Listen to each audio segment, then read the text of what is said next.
નમસ્કાર, હું છું આશિક ચૌધરી અને તમે જોઈ રહ્યા છો આપકા ભારત લાઈવ। તો આપણી સાથે છે અહીંયા ઈશ્વરભાઈ છે, પછી શાંતારામભાઈ છે, પછી શ્રાવણભાઈ છે, બરાબર। તો ઘણા સમયથી ઈશ્વરભાઈ, શાંતારામભાઈ અને તુલસીરામભાઈ, તો ઘણા સમયથી હું જોઉં છું કે બાસમાના કાર્યકર્તા તરીકે તમે મહેશભાઈ આહિરે સાથે કામ બજાવો છો અને ઘણા સારા કાર્યો કરેલા છે। એ પછી વૃદ્ધોને લઈને હોય કે પછી આવાસને લઈને હોય, દિવ્યાંગને લઈને હોય, ઘણા એવા કામો અને ઘણા એવા સંઘર્ષો કે રસ્તા વચ્ચે પણ તમારે સંઘર્ષ કરવા પડેલા હોય તો મહેશભાઈ સાથે તમે અડીખમ ઊભા રહેલા છો। તો 15 તારીખે જે સ્ટેટ લેવલનો પ્રોગ્રામ છે, તો એ દિવસે ઘણો મોટો આવા ખાતે પ્રોગ્રામ થશે જે બાસમાનો અને બહારથી પણ ઘણા બધા એવા નેતાઓ આવશે બાસમાના, જે બીએસપી પાર્ટી છે એના તરફથી ઘણા બધા નેતાઓ આવશે। તો હું એ જ પૂછવા માંગુ છું કે એ દિવસે તમારી તૈયારી કેવી રહેશે? અમારી એવી રીતે માંગણી છે કે ઘણા લોકો આવે અને ગામડે ગામડે જઈને અમે કહીશું અને નવા નેતાઓ પણ આવશે, એને પણ ખેસ પહેરાવીશું અને દિવ્યાંગો પછી છે તો વિધવા, વૃદ્ધો જેવા ઇન્દિરા આવાસથી વંચિત લોકો પણ આવશે અને એમાં અમે સહભાગી એવી રીતે માહોલ બનાવીશું કે ઘણા પબ્લિકો આવે અને મિટિંગને સફળ કરે। મિટિંગ 15/11/2025ના દિને આયોજન કરવામાં આવેલ છે।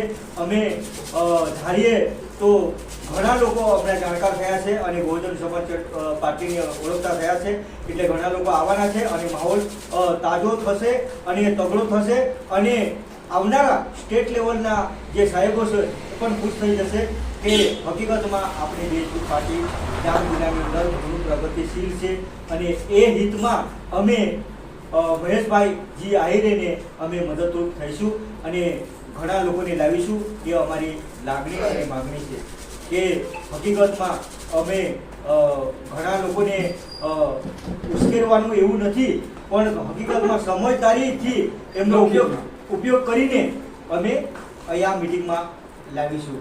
એ હું કહેવા માંગુ છું, તો એ હું કહેવા માંગુ છું। સરસ સરસ। પછી શાંતારામભાઈ, જે 15 તારીખે જે પ્રોગ્રામ છે સ્ટેટ લેવલનું બાસમાનું, તો એની અંદર તમારા શું પ્રયત્નો છે અને તમારે શું પ્રયત્નો છે કે તમે અત્યારે જે કાર્ય કરો છો તો એના વિશે તમે શું કહેશો? તો અમે આટલું જ કહેવા માંગીએ છીએ કે આજે ડાંગ જિલ્લાની અંદર જે આજે રાષ્ટ્રીય લેવલનો જે આ પક્ષ કહેવાય એમ બીએસપી, તો આજે 15 તારીખે 11મા મહિનાની અંદર જે રાખવામાં આવે છે રંગોપન પર, તો સ્ટેટ લેવલના જે સાહેબો છે બીએસપીના કાર્યકર્તા અને અહીંના જે માણસોને જે કંઈક પડતર પ્રશ્ન છે કે જેને કોઈ ધ્યાન, સત્તા પર આવેલા માણસો ધ્યાન નથી લેતા, પણ એ બાબતની અંદર મહેશભાઈ આહિરે બિન સત્તા વાળો માણસ તો પણ સંઘર્ષ કરે છે કે કલેક્ટરના ચેમ્બરમાં કઈ બી પડતર પ્રશ્ન હોય તો દિવ્યાંગોને માટે લઈ જાય, વિધવાઓને માટે લઈ જાય, વૃદ્ધોને માટે લઈ જાય અને આજુ જે કોઈ બી ખાનગી મેટર બનતા હોય એ વસ્તુ પણ એને પાસે આવે છે। બિન સત્તા ધરાવનાર વ્યક્તિ ની છતાં પણ એ કાર્ય હશે ને એસપી ડીએસપી ની સાથે કે કલેક્ટર આઈએસ અધિકારીની પાસે જઈને આ જે દિવ્યાંગોનો પ્રશ્ન, વિધવાઓનો પ્રશ્ન, પછી વિધવાઓનો પ્રશ્ન જે કંઈ હોય, ગરીબ દલિત, અને આ મહેશભાઈ આહિરેને અમે એક આટલું જોયું છે કે આ જે બીએસપી પાર્ટીની અંદર કોઈ પક્ષપાત, કોઈ ધર્મ કે કોઈ જાતિ કોઈ આવે નહીં, બધાને સમગ્ર લઈને ચાલે છે। એમાં હિન્દુ હોય, ખ્રિસ્તી હોય કે ઈસાઈ, કોઈ પણ રીતે મુસલમાન હોય, જાતિવાદની કે પક્ષપાતની કે કોંગ્રેસ, ભાજપ કે બીજેપી કે જે કંઈક આમ આદમી, એવું નથી। આપણે સારા સમાજની અંદર કામ કરવા માટે એક એવો નેતાને આપણે એવો ઉત્સાહ આપીએ, એવી ગરમી આપણે આપીએ કે આટલો એક યુવાન અને યંગ માણસ છે કે બધા જ માણસોને સાથે લઈને કામ કરે છે ને અમે એની અંદર સપોર્ટમાં છે કે આજે ખરેખર એનું કામ છે ને અમને બહુ ગમે છે।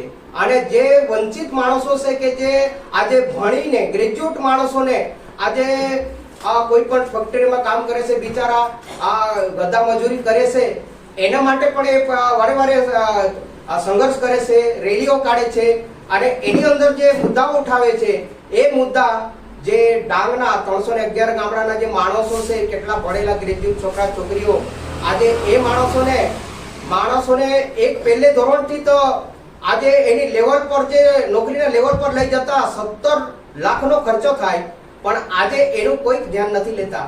અને એના અમે એવું એનો આભાર માનીએ છીએ કે આજે ઘણા બધા માણસોને હિતને માટે છે, એ પોતાનો સ્વાર્થ માટે કે એ માણસ જો સત્તામાં આવે તો બધાનો વિકાસ કરી શકે એવો અમને વિશ્વાસ છે. કેમ કે દમાતદાર એવો એક યુવાન અને યુવા પેઢીની અંદર એવો માણસ સંઘર્ષ કરે છે, આ સમાજને લઈને ચાલવા માંગે છે, પણ એને આજે સાઈડ પર કરી દેવામાં આવે છે. અને સત્તાવાળા માણસો પ્રબોધન આપીને આજે ગુમરાહ કરાવીને પબ્લિકને ગેરમાર્ગે દોરીને આ પ્રમાણે કરે છે.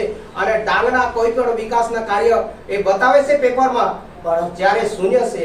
અમે 311 ગામડાની અંદર બધે જ જઈને રિપોર્ટ અમે લીધેલો છે અને સર્વે કરેલું છે. અમે ફેક વાત કે હવામાં અમે બોલવા વાળા નથી.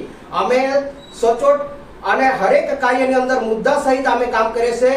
સાથે સાથે જે સ્થળ પર જઈને તેની ચકાસણી કરી અને તાનો રિપોર્ટ બધું એ કરીને અમે આ બધું કામ કમ્પ્લીટ કામ કરીએ છીએ. અમે મનની વિચારી કલ્પેલી વાતો કે પછી હવામાં બોલવાવાળા માણસો નથી, પણ પરફેક્ટ આ રીતે કામ કરવું જોઈએ અને એના માટે આયોજન કરેલું છે.